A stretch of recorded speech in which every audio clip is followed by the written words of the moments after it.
Now, Quddus, like I said, we're going to be, talking about the philosophy of the teachings of Islam, and I know that the background is very important if we want to, talk about it. What is exactly the background of this book? I mean, it was in fact a lecture, as I know, and the background itself is very important to understand the emphasis of this book in the present day. Yeah, absolutely, Qaasid. I mean, to understand the true nature of this book and how important it was, it's important that we look at historically why it was written. And we find that in 1896, a conference of world religions was held and was being organized by a Hindu whose name was Swami Sandhu Shivgun. And he basically wanted to see, get together all the major religions of the world, the leaders of the major religions of the world, and for them to present different excellences of their religion and present it to an open audience for them to decide which religion is better than the other.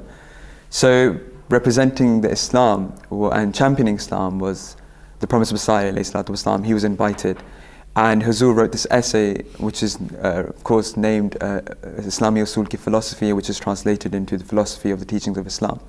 And this lecture, or this essay, was delivered by Hazrat Maulana Abdul Kadim Sahib Sialkoti, who was a companion of the promised Messiah ﷺ. He read it aloud in Lahore, where this conference took place. And in this conference, Qaasid, everybody was allocated different timings, that they have to present their paper. And it was a sign from Allah that when Hazur's paper was being recited before the audience, an extra day was actually given for Hazur's paper because everybody wanted to come to the conclusion of it. And Hazur was given this glad tiding that Mazmoon Bala Raha, that this paper will be head and shoulders above all other research papers that will be presented. And this was the case, that even so many newspapers of the time commented on this very fact, that the Islamic point of view of the 5 questions that needed to be answered was head and shoulders above everyone else's. So this is divinely written piece of work, and of course written by the Imam of the time, the Promised Messiah ﷺ. I think one of the main reasons was how the Promised Messiah mentioned that it was his firm belief, right in the beginning of the book, he's actually mentioned that it was his firm belief that every single religion should represent his religion in accordance with the scripture of that religion.